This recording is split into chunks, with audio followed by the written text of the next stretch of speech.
বাংলা চলচ্চিত্র জগতের একজন খ্যাতনামা অভিনেতা এবং পরিচালক হলেন কৌশিক গাঙ্গুলি। তাঁর প্রতিটি ছবি বারে বারে দর্শকের মন জয় করেছে। সেই কৌশিক গাঙ্গুলির পরিবারেই আচমকা নেমে এলো শোকের ছায়া। প্রয়াত হলেন তাঁর মা বুলা গাঙ্গুলি। মৃত্যুকালে তাঁর বয়স হয়েছিল ৮৬ বছর। পরিবার সূত্রে জানা গিয়েছে বহুদিন ধরেই বার্ধক্যজনিত অসুস্থতায় ভুগছিলেন তিনি।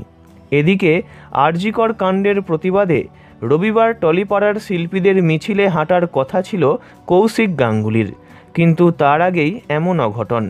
রবিবার বিকালে গড়িয়ার কানুনগো পার্কে কৌশিকের পৈতৃক বাড়িতে প্রয়াত হন বুলা গঙ্গোপাধ্যায়। খবর পাওয়া মাত্রই সেখানে হাজির হন পরিচালক। সঙ্গে ছিলেন স্ত্রী চূর্ণী গঙ্গোপাধ্যায় এবং পুত্র উজান। সূত্রের খবর, মাতৃবিয়োগে কান্নায় ভেঙে পড়েছেন পরিচালক। কৌশিকের বাবা বিখ্যাত গিটারবাদক সুনীল গঙ্গোপাধ্যায়।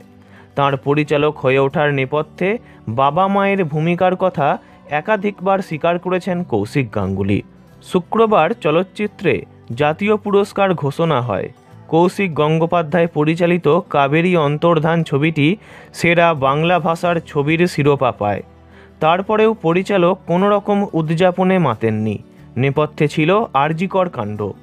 গত 14ই আগস্ট মহিলাদের রাত দখল কর্মসূচিতে সাড়া দিয়ে সপরিবার একাডেমি চত্বরে উপস্থিত হয়েছিলেন কৌশিক বাবু।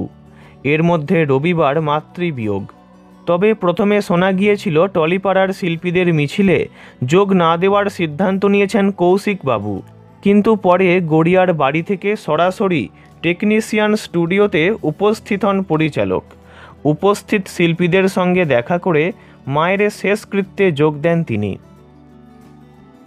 ভিডিওটি এই পর্যন্তই। বিনোদন জগতের সব রকম খবরাখবর জানতে চ্যানেলটি অবশ্যই সাবস্ক্রাইব করবেন। ধন্যবাদ।